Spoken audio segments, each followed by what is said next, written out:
My name is Isabel Swartz. I am the learning manager at ClearCompany. And so I'm responsible for both internal and customer education, which is really interesting. Feel free to ask me questions about it. It's a delight.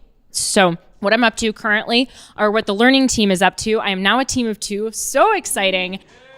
Thank you. So we are in the process of implementing SkillJar, our very first customer-facing learning management tool. So we've had an internal-facing one for a hot minute. Now we are moving to SkillJar, and it's so far so good. Plug for SkillJar.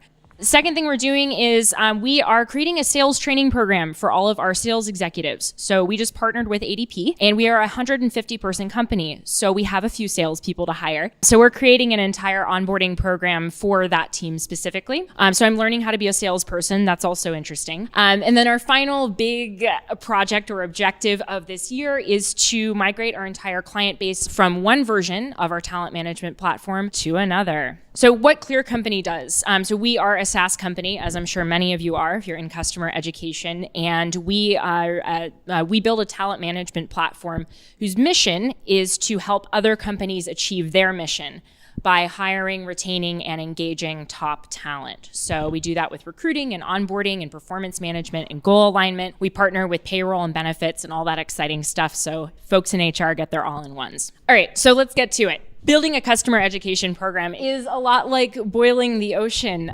So this is something I'm sure a lot of you can relate to. I was just chatting with a few of you over here, and I'm actually going to use maybe a couple of you as an example, so bear with me. So this is one of our biggest challenges here, especially when it comes to if you're in a newer program. Let's say you're like ClearCompany and your customer education program is really starting to become more mature, and there's some growing pains, and you've got to figure out what kind of data you want to analyze, who you're going to hire, what learning management system do you choose, among other things. And there's a lot of different directions you can go in. There's a lot of mistakes you can make, and there's a lot of exciting things you can do. So what I want to talk to you about is how a few actionable things we can do to start finding the best bits of the ocean to boil. So as I mentioned before, the bad news is you're never going to boil the ocean. There is always going to be something else you could be doing also.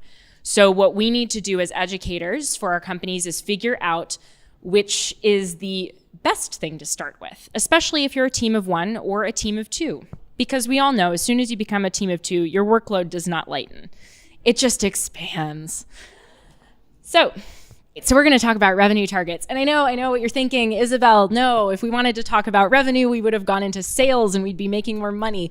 Don't worry, I promise this is highly relevant. So we're going to talk about revenue targets and why they are important for your job. We're also going to talk about you. I was going to talk about the Fire Festival. Can you raise your hand, actually, if you've seen either of the documentaries about the Fire Festival? Can you continue raising your hand? Keep it up. Do you know what I'm talking about when I say the Fire Festival? Yeah, okay, so that's most of you. The TLDR version of it is that it was one of the worst pop culture disasters that's happened in the past 10 years. It's hilarious. You should see the documentaries. So I was going to talk about that. We're going to table that since we don't have a ton of time. I am going to talk to you about doing all of this yourself, since I'm assuming not all of you have teams of many people to help you. So first, we're going to talk about you. Hi. So the first thing I want to ask all of you, and again, we're going to do the show of hands thing. I want to ask who here has built a customer education program from scratch? Who's in the process of doing that? Okay, so that was a trick question. All of you should have raised your hands because we know the work is never done, all right? But one of the reasons why I asked this, I want to kind of get a good understanding of like where everyone's at sort of in this customer education journey. This also applies if you are participating in building a customer education program. As you might imagine, and as many of you all know, you are a limited resource. So you and your team are a limited resource. And one of the biggest challenges, I know I was talking to a group of folks over here, one of the biggest challenges is figuring out, okay, so out of these 40 items that I have, which ones do I work on first? Which ones do I assign to my team members? Which ones do I tell my executive team next year for that particular thing? As a limited resource, this becomes a challenge when there are a number of facets of the organization that you impact. So these are some examples. These are things that I pulled from ClearCompany that we've calculated that customer education can impact. So we're talking about our customer satisfaction and NPS score. We can positively impact support ticket volume or negatively impact it if our knowledge center is doo-doo. We can impact time to value. So we saw that in Dave's presentation. Time to value is a huge one, that you're saving the company a ton of money. You can also increase product adoption, decrease customer churn, lead generation. Did I miss anything? Maybe. All right, we'll pretend that I didn't. I got all of them. So you can have an impact on many facets of the business, right? And oftentimes, just by existing and doing your job, you can have you can positively impact almost all of these things. But what becomes important as a limited resource is understanding where you can apply sort of the minimal effort to have the most value, or apply maximum effort to have the maximum value. So how do we decide this? Is context, right? So understanding your business is really, really important. And this is where revenue targets come in. I promise they're relevant. So one of the things that's really helpful as a customer educator is to understand what's driving your business currently. Every business, even if you're a nonprofit, every business is there to make money. Now, maybe they're making money for a very good cause, but revenue is driving your business. And as a customer educator, it means it's also driving your business. Your job exists because you support revenue generation at your company. And this may sound a little bit grim and makes customer education seem a little bit less exciting, but it's actually really fantastic because the best salesperson in the world can't make a customer as happy as you can to be purchasing the product. You can make someone really glad that they're spending $50,000 a year to have your product, which is crazy if you think about it. So this is why your company invested in customer education in the first place, or they're about to. All right, so let's talk about an example. And I was actually gonna pull from here, but Jim, if you don't mind, I'm gonna use you as an example because conversation with Jim is really interesting. So if you wanna talk a little bit about what you're being hired to do. Okay, so I am joining a company it's not a software company. It is a educational assessment and training company. And they have built a very good, valuable, successful business doing live trainings. And for the past couple of years, they've started doing online trainings, and they have not concurrently developed ways to track, measure, support, understand the success of, drive renewals of their online training products. Great, thank you. So you're starting at a job, and basically there's a lot you could do, right? Like there's probably a number of things you could tackle.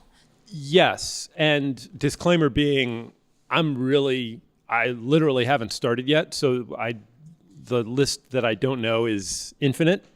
But yeah, they're really confused about which things to track. I mean, just simply put, and nobody on the product team knows, nobody in the development team knows. So they hire you, and they're going to say, your first day in the door, they're going to be like, all right, what do you want to change? And you're going to be like, So how about I learn a few things first, and then we'll talk in a couple weeks? So let's say, so I'm going to use this as sort of a jumping off point. So let's say Jim here starts at the company, and he gets to know the business a little bit. So he starts looking at, we'll start with our company's revenue targets for the year. We break down the revenue targets for the year, and we look at the customer side of the house, which is where a lot of us sit, right? And customer churn's at an all-time high. Their new product, they just released a new product or a new series of educational topics, and adoption of it's super slow. And in addition to this, their support ticket volume has increased exponentially. So this is what we know walking in. All right, these are our big business problems. We know this because almost every company under the sun is tracking this information, although they might not make it readily available. So in a lot of cases, it's your job to track this down using systems like Dave's. So there's a number, as we can see here, these are just things I put down off the top of my head. There's an infinite number of ways we could approach this. We could survey users, but depending on which one we want to tackle, we don't want a 5 million word long survey. So we might focus on new product adoption, or we might focus on hiring another content creator for our learning management tool or our help center, or we might upgrade our learning management tool, but there's only one of Jim, and Jim only has so many hours in the day in which he can work. This is when we start contextualizing the decision. So this is when we go back to the revenue targets. And I choose revenue targets because not every company tracks its goals in a public way. So I am very fortunate in that I work for a company that its slogan literally used to be transparency drives performance, and we all have to track our goals and align them up to the company strategy. So really cool stuff. But every company under the sun tracks revenue targets, and you can access that information. So if we take a look deeper into this, what's likely happening, and again, this is a hypothetical. Jim walks in the door and he starts digging here, using some of the data from the tools that from Azuqua and the other exciting data tools. So it's likely, so if you look at customer churn alone, all right, there's so many things that impact customer churn. It could be your product. It could be the quality of your support team. It could be your help center. It could be the fact that we've never had a gym before. If we take a look at our knowledge tickets, probably what you'll get from that is people don't know enough about your product. And finally, if we take a look at our new product adoption, we just released a major new product, but only 20% of the user base is using it. So where do we decide where to start? We take a look at our customer success revenue targets. Now, what we see here is that there's been a 10% increase from last year in the revenue targets for the customer success team, but they're experiencing all of these problems. Now, if you were to talk to an executive team, what they're going to tell you based on this number is that you should be looking at your new product release, because likely that's also going to answer the knowledge tickets issue, and both of those are going to have a super positive impact on your churn. So if you're ever not wondering like which direction you go in, taking a look at your company objectives, which again always boil down to your revenue targets, then you're going to have a little bit more context for making this decision. And this is purely hypothetical. Part of the reason why I tell you to look at your company's revenue targets and look at your company's challenges in getting those revenue targets is because for every single company, it is completely different. And this is why we focus on objectives and not plans. All right, so to break that down super quick, taking a look, I always start here with our big picture goals. What are your organization's targets for this fiscal year? Out of curiosity, does anyone happen to know their company's revenue targets for this year? Just like, how much money? Yeah, a few of you. Spoiler, this is your homework. How many of you happen to know, kind of, at least in percentages, how that breaks down across the different teams? Like customer success, yeah, you data people. I see you over there. You know. Great. So what you want to do is you want to take a look at what your company is focusing on. As we saw in the previous one, 30% of that company's revenue is coming from customer success. That's huge, right? Depending on the industry you're in and the kind of company you are, that could be astronomical. The 10% increase is huge. Maybe you don't have the man or woman power for it. Once you break this down into the departmental goals, so then you can see what's challenging them and identify where the areas of biggest need are. Then you can start identifying, all right, what data do we need to be tracking here? What data are we tracking already? So we have the churn numbers, right? But are we tracking what our knowledge tickets are? So if people are writing into our support center, are we tracking what things they're asking about? Because it may have nothing to do with that new product. And we're saying, oh, well, it must be related, but it might not be. So then you can decide what you have versus what you need, identify the resources needed, and then you can execute. And this is the thing that my boss always has to tell me, prioritize the projects with the fastest, most immediate result, not the ones you want to work on. So the quick wins versus perfection. Perfection is the enemy of the good. All right, so really quick, the benefits of all of this, it extends beyond decision-making for your customer education program, especially if it's new. If you are being hired at a company and you're the first person in your role, or you're on a really small team, even if you're an individual contributor, you're not a team lead, this can actually have a huge positive benefit on your job, thinking in terms of ROI and your company's revenue. Firstly, plans go obsolete quickly and objectives remain consistent. So your company is unlikely to adjust its revenue targets for the year.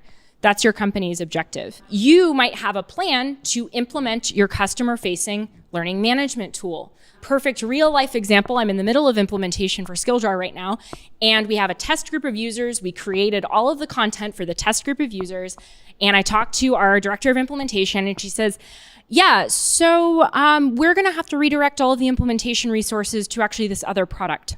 So now we have to adjust and generate all of the content for this other thing. Now, luckily, we'd kind of prepared for this because ultimately our objective in this case is to test the learning management tool. Any content we create is good, yes, but we have contingencies, right? Any of that content can be repurposed, but we focus on the objective. We could talk about the objectives in Fire Festival. We can do that in the Q&A, but how all of that went terribly, terribly wrong. Really, you should watch that documentary. In addition to this, you can also identify what data you need. So this, again, because your company is different from every other company, all the objectives are different, the data that you need, the data that is most important to you is different. And finally, this is my favorite, making yourself more valuable. So if you can speak the way your department heads and your executive teams think in terms of ROI and investment and dollar bills, then you can understand and increase your own value with the company. So this means things like, going from a learning specialist to a learning manager, or making a hire, or getting them to invest more in learning, purchasing a customer-facing learning management tool. If you can calculate the ROI for this, that's fantastic. All of a sudden, you're proving, what Day was saying, you're proving your value to the people who think in terms of dollars. So that's another reason why you think about the company revenue and how you might have an impact on that. DIY. So that's from some of you recognize this. This is the FEMA tents that the luxury music festival people had to stay in for a single night. So one of the things that I've presumed throughout all of this is that you are going to have access to and are going to be hunting down this data yourself. And not at every organization is this going to be readily available. I'm going to guess at HEAP, it's really easy to access this information because it's all data all the time. We're at Azuqua, another good example of that.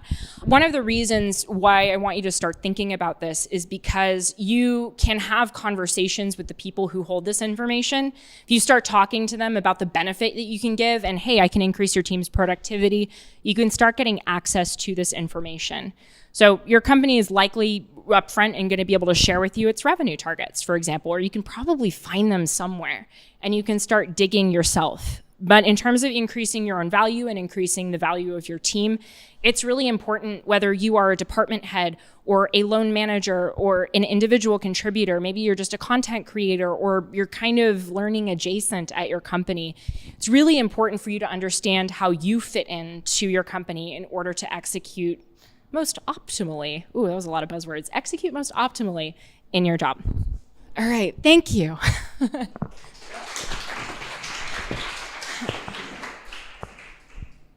And do we have, I guess, any questions for either of us? Yes. Surveys, yes.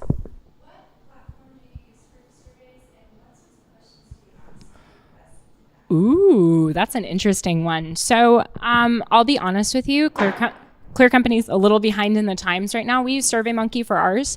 We are going to be migrating off of that to what is probably going to depend on the marketing team. But whatever it is, it's of course going to connect to Salesforce. So that will be a prerequisite. But in terms of what information is the most helpful, it does depend on what problem you're trying to solve, right? So again, going back to the business objectives, one of a survey, let's say I want to run a survey for the new learning management tool. And for my test group of users, I want to understand what worked and what didn't. That's really straightforward. But if I'm trying to evaluate the training program's impact overall, let's say someone makes it out of training and I want to send them a survey 90 days after the fact, it ultimately goes back to when we define value, so time to value for the product. What does value mean for your customers? So in our case, that could mean anything from we have, we want to understand the adoption of the product. Obviously, we want to ask do you enjoy the usage of it? Is it easy to use? Things like that. We might want to say was the training program helpful for you? They might not remember it. So then we get into things like understanding, is this having a positive business impact on them? For our recruiting tool, we want to know are your hiring managers logging in? Do they know how to use the system? And things like that. So it depends on what, for something like that, how do we define value? I don't know. Do you have any thoughts on the surveys? Yeah, I do actually.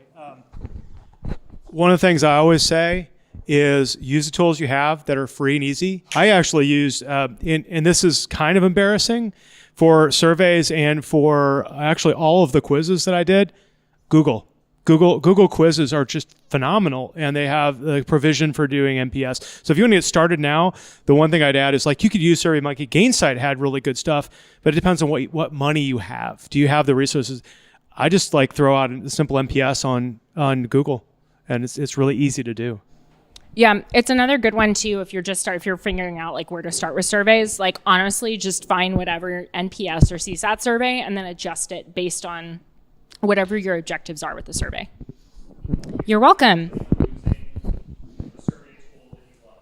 Ooh, Adam's asking, is anyone using a survey tool that you love?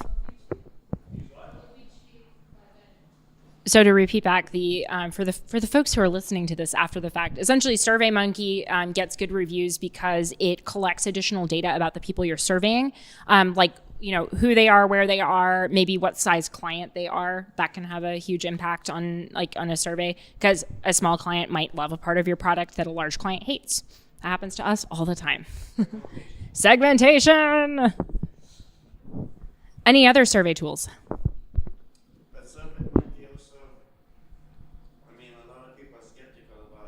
Yeah. Collect information for other nefarious reasons. Oh, I didn't know that. So SurveyMonkey also collects information and gives them to other people. Database. Yeah. Who doesn't? Who doesn't? Also, It's okay. yeah. What other questions do we have?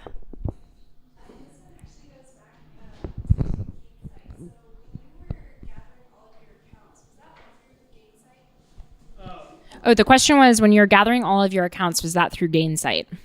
Yeah, it was through Salesforce. Yeah, like Gainsight is built on top of Salesforce. So, and that's a huge boon because you use tools that sales and marketing and people know. But it was all built in there.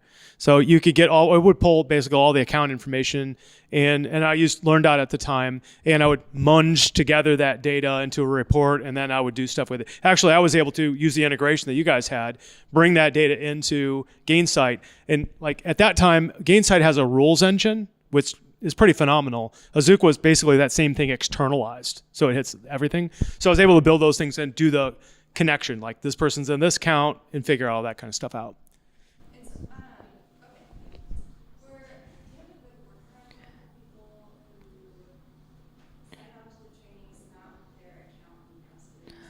Ooh. Yeah, come talk to me later. Yeah. So the question. It's fun. Question was, do we have a good workaround if someone uses their non-account associated email? Ooh, that happens all the time.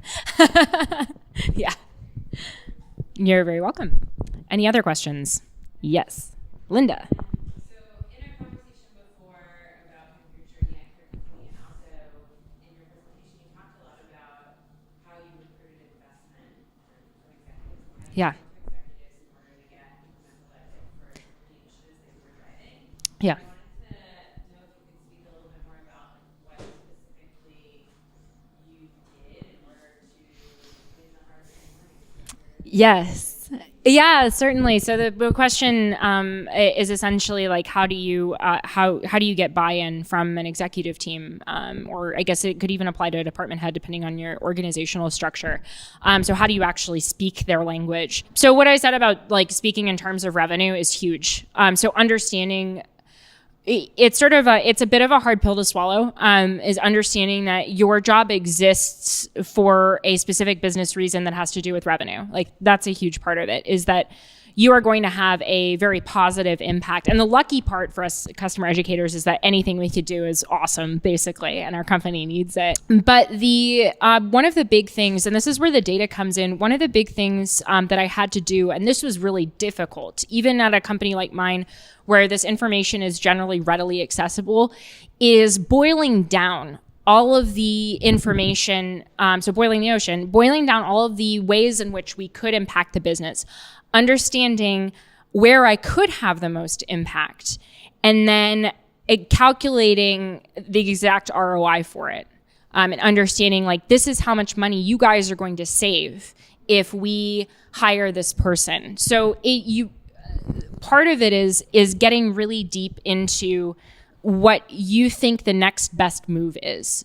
So for example, when I started at ClearCompany, I was an implementation manager. And so customer facing project manager, I was employee number 33. And so we didn't have a training team at all. And I got quickly very frustrated with the fact that we didn't have a formal training program. And so I said, hey, I can do this. And what we had to do is part market research and understanding like what that means. So understanding what kind of impact an education program could have on the business. And then specifically applying how I would do it. So I actually have to, like, when I talk to an executive team about this, I have to have the 5-year plan going into it. I have to say, like, and luckily I have a team that understands this may change, but if I center it around their business objectives and say, hey, we want to hire this person for going into 2019. If we have another, this just happened. If we have another person, we can have them create all of the content for the skill jar interface, and I can actually start focusing on that sales training program that you guys want me to do. And I can actually execute on that, because there is literally no way you can implement a learning management tool and create a full-scale sales onboarding program when you're not a sales trainer, or even if you are a sales trainer. So having them understand, talking to them about the give and take, calculating the ROI, and having this is the measurable positive impact this will have on the business. This is how I'm going to execute on it, boiling that down into a 20-minute presentation. So it's like, I guess the TLDR version is, it's like 40 hours worth of work for a 20-minute presentation in which you get argued with. I'm also totally happy to share pro tips with that. I've had a lot of arguments. Yes. One way, this has worked for me a couple of times, but it is a question. Those presentations go better the more you're able to really visually display the data. Is Tableau the best for that? This is for both of you. Is there something else to keep it really simple but really visual to help make the click happen a lot faster? Well, the short answer, and Dave can answer with specific products. The short answer for me is something with which they are already familiar. So if you have an executive team that is going in, we have a CEO who occasionally goes, ooh, I wonder how this is going, and then goes like full nosedive into like a support person's life kind of thing. And so he's really curious, and he's probably seen a lot of this stuff before. So pulling from reports that he's seen, that's a big one. So something with which they are already familiar. So even if it's not the most beautiful chart that's ever happened, one that they've been shown before, one that they've looked at or hunted down, that's probably the best, the familiar territory. So depends. For me, it always is like 7 different systems. So Azuqua would be helpful. We should talk. Yeah. I would say the same. Like we always talk about, you speak the language of the business that you're operating in, right? You have to use the tools that they do and encompass the expectations that they have. With that being said, if you've got a Tableau license, sure as heck use it. You can make some pretty darn cool stuff. But yeah, like I use Google Sheets all the time, or Google Slides or whatever. I like to keep it as simple as possible, knowing that I'm a data nerd and I'm going to make it as complex as possible if I don't aspire to simplicity. So may not help you, but I'd keep it simple. The other thing that's related to all of this as well is that I'm very lucky. So my manager is the SVP of operations. And so she is a huge horse in the race as far as this is concerned. And so I go through this presentation several iterations with just her. So the executive team member, either the one that you report to or the one that you have the best relationship with, say, hey, I want to run this. Then you have several iterations, and you do have to be willing to kill your babies, so to speak. Like they're going to tell you that's garbage. Like, I know you love that thing, but no. I was like, no, you can keep that in the back of your head, but your CEO doesn't care about that. I'm like, oh, but our customers do. So yeah. Question for Dave.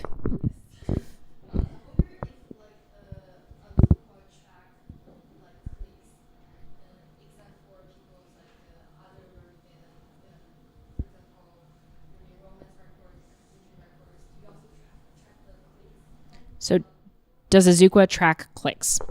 Not directly. I mean, you're looking for click tracking. If you're looking on a page, then you're going to want to use some kind of a page analytics system like Google Analytics or Heap. Or Heap. You might want to use Heap for that. We want to talk to Heap too.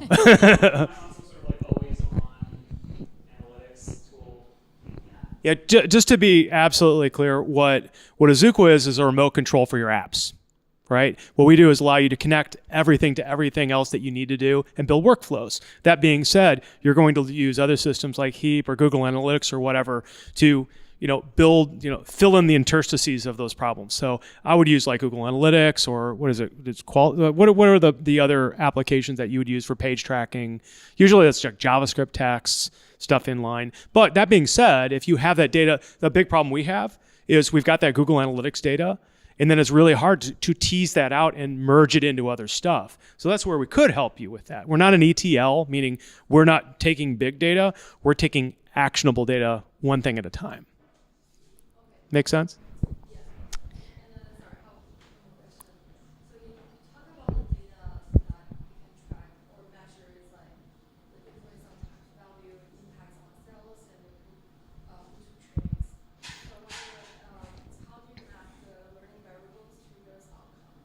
Ooh, love this one. So how do you map the learning, I guess it's essentially how do you calculate how exactly learning impacts those things?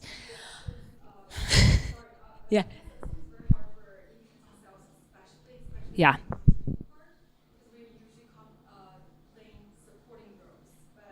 Yeah.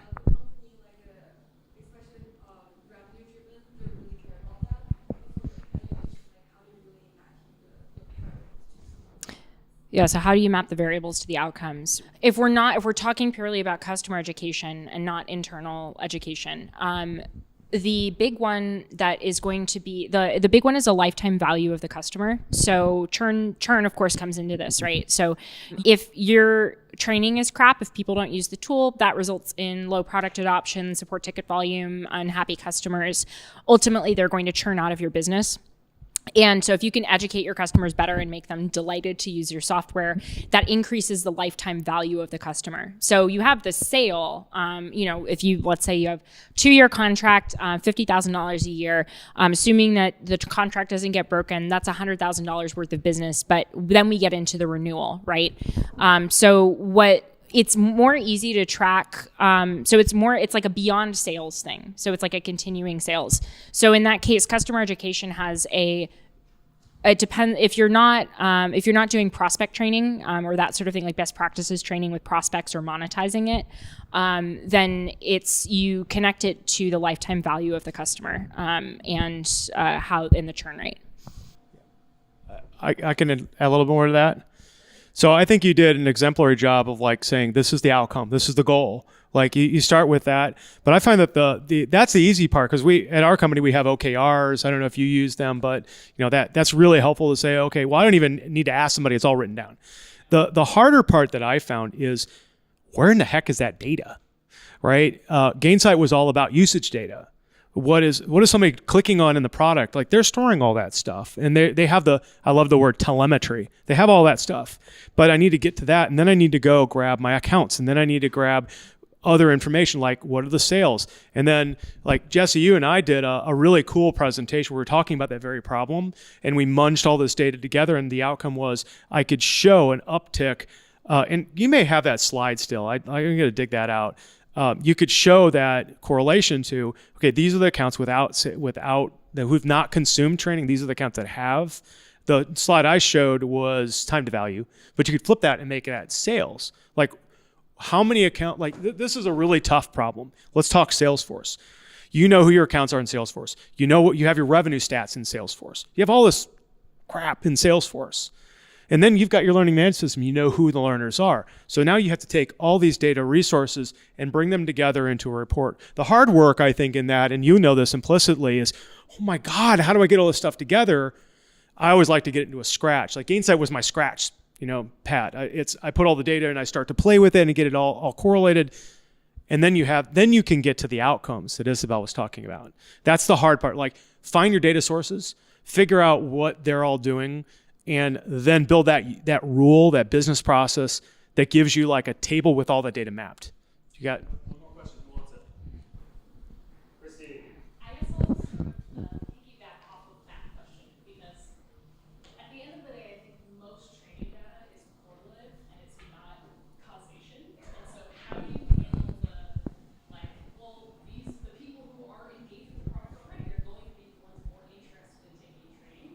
So, there's, I think, this idea that those people are already the ones looking for resources, who want training, who want to consume your data.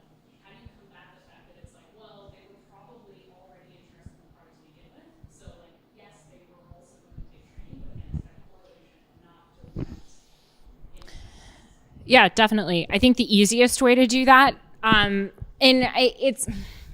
this is not something you actually want to experiment with, but if you have historical data, you can show numbers from before you did this stuff. So I think that this is like, well, behind door one, we have, this is like what we had before, the unhappy, this is like the State of the Union before we implemented this thing.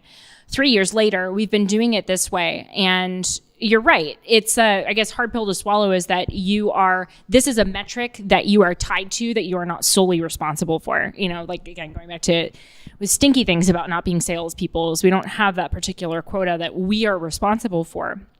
But you can show this is the world without it, and this is the world with it. And I think the other challenge that comes in with all of this is that a lot of the data that is super specific to your company comes over time.